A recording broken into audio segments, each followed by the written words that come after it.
Hey, church family, we've got another mini message for you today, coming once again from Genesis chapter 15. Now, this is a really interesting place here in this passage, because when you look back up in verse 6, God had just said He counted Abraham's faith as righteousness. In other words, his faith in God made him right with God. That's a salvation picture right there that we're seeing, that's repeated and talked about specifically in the New Testament, specifically in the book of Romans.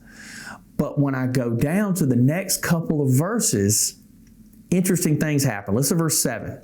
It says, "The Lord told him, I am the Lord who brought you out of Ur of the Chaldeans to give you this land as your possession." But Abram replied, "O sovereign Lord, how can I be sure that I will actually possess it?" Okay, wait a second. Just a minute ago, his faith was counted as righteousness. Now he is questioning here. And he "O sovereign Lord." He's giving God credit there in verse 8. You were in control. You were sovereign. He calls him Lord. But then he says, how can I be sure I should possess it? We just dealt with the children. We just dealt with the descendants. We just dealt with who was coming after him. Now he's looking at the land. You see, this is an issue that we have. Faith for us many times is not a one-time event, especially when it comes to faith in the promises of God and living life every day. You see, this was a different part of the promise for Abraham. Okay, my descendants, I'm going to have them now. Now, where are they going to be? I know you told me that my descendants will possess this land, but how can I be sure? How can I be sure that I will actually possess it?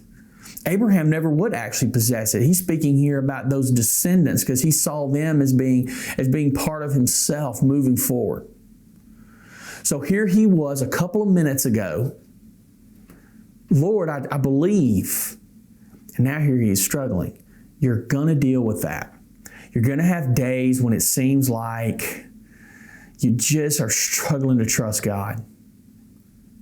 In those moments, what I like to do is double back on what I've seen before. Okay, God, here's where you brought me through this. Here's where you took care of me in this. Here's where there was a plan happening that I didn't understand, I didn't see, I didn't even know about. That's so vitally important for us. Abraham needed to lean back on what he had seen before and trust in that. That's a difficult thing for us to do sometimes, because when we come into a new circumstance, especially in the world that I'm living in right now, I'm looking around, things are so uncertain. They're so uncertain with church. They're so uncertain with family. They're so uncertain with government. They're so uncertain with disease. I mean, it is so difficult right now. But when I lean back and I say, okay, God, you've taken care of me in every other way. I know you'll take care of me here. I've struggled a little bit with Charlie. And okay, God, here I am in the middle of all of this with a child that would be so insanely susceptible to these things. Now, what do I do about it? And I have to lean back and go, God, you've taken care of it every single time. You'll take care of it this time too. Trust in God's promises as you move forward. He'll be faithful in each and every one of them.